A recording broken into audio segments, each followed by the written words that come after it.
Hello, half of Creaky Knees and Soaring Spirits here. Getting ready to share a little video with y'all that we took last month. We took a little 2-night, 3-day road trip over to an area of Kentucky that we hadn't previously been to chase a few waterfalls and also to see a really neat arch called Creelsboro Natural Arch, I believe is the way the name goes. I think locally it's more known as the Rock Arch or Rockhouse Arch, but anyway, it was very neat. It has a lot of history with it. If you're interested, look that up.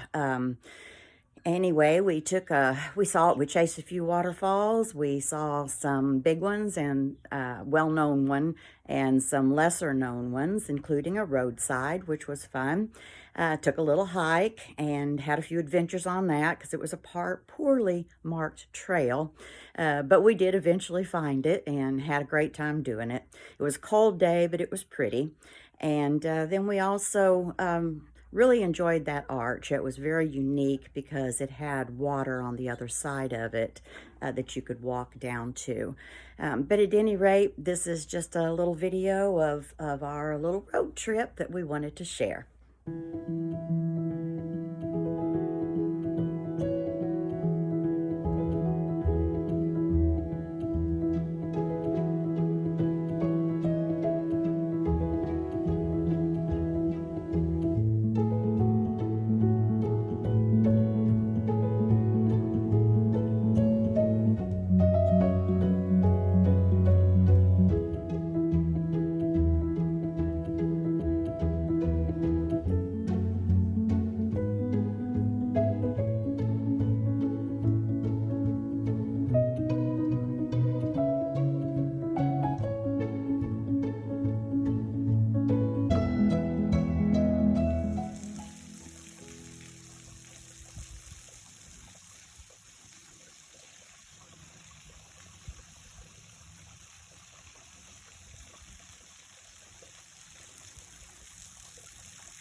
starved to death. You'd think. You know better.